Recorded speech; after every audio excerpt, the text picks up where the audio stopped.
really poor people. They were quite rich and they were quite well educated. But they wanted to get to know the country more.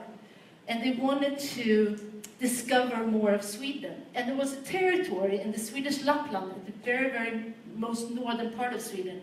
I don't know how familiar you are with Swedish geography, but this part of the country is above the polar circle. It's very, very far up north. And no tourists had really gone there before. It was basically the indigenous people, the Sami, who lived up there and raised the reindeer, and they still do.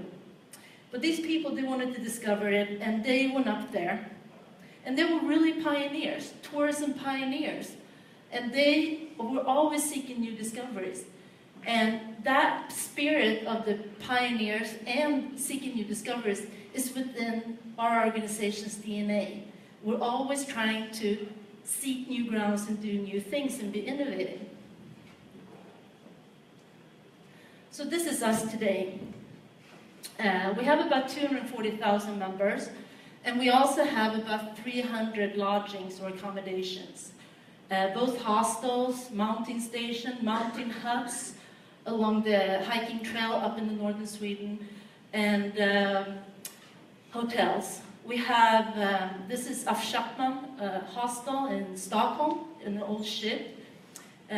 We have hostels in old lighthouses, and down there you see the Aurora Sky Station, which is in Abisko up in Lapland.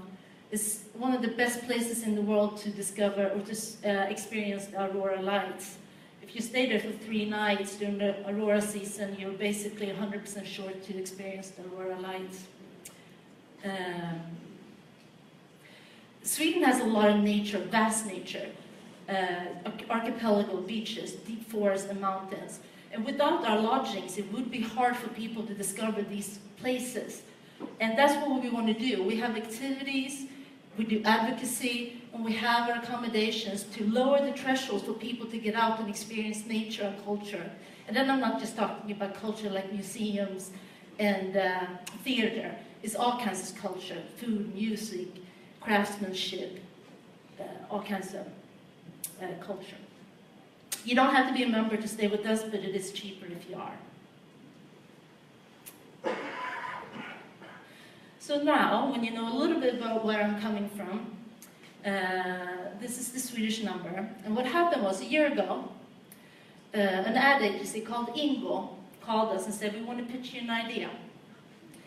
And the idea was that we were going to set up a phone number and be the first country in the world that had its own phone number, and people could call it and talk to the people of Sweden and ask them about anything.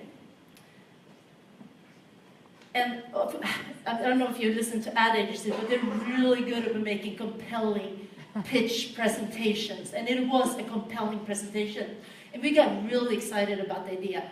This was a new thing, had never been done before. It was dynamic, and you imagine that the conversations that would take place. And it would probably create a lot of attention.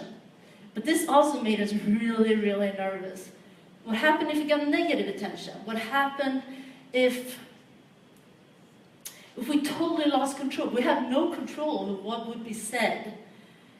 And it's just like, it could create a lot of negative attention. Would we be able to handle that? Could we cope with that negative attention? But it was just too exciting not to do it. Because we have that, seeking new discoveries, being pioneers, doing new things. That's what we want to do. So we said yes. It was right before Christmas last year, and we said yes. And we decided we were going to launch about 3 months later, which was a really short period to carry out a campaign this big. And a lot of things had to be done. The website had to be built. The app had to be built, because everyone who's going to answer the phone had to download an app and log into the app. The whole cloud-based switchboard that was going to connect all the calls had to be made. So there's a lot of work that needed to be done. But there was one thing we did, and I'm really happy about that. We did our homework.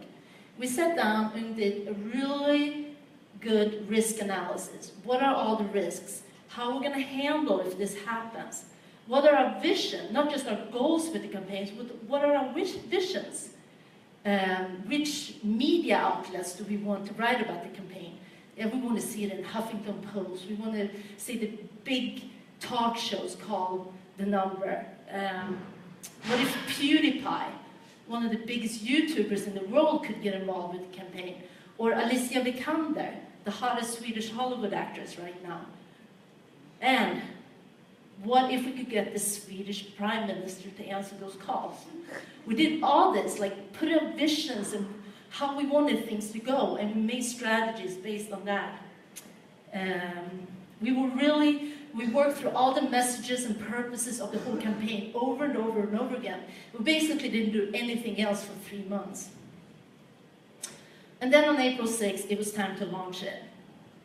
And we were nervous, really nervous. We had no idea how this was going to play out. I don't think anyone had ever been this nervous before campaign launch. Our Secretary General was scheduled to be on the biggest morning news show in Sweden at 7 a.m. in the morning. The rest of the team sat at home with the computers ready to push the launch button after that appearance.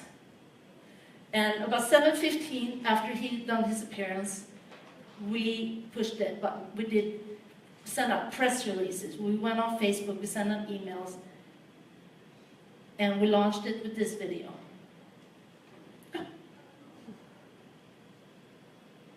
How did I start it? There.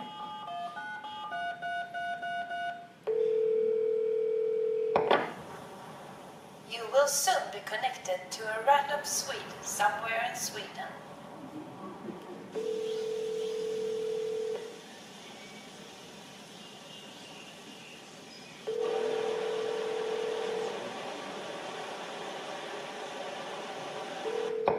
Hello, Sweden speaking.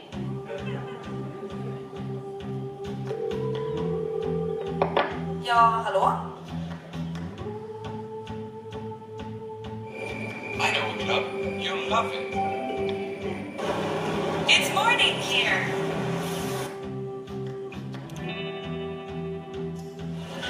Yeah, I know a lot about hunting, fishing and moonshine. Listen to this.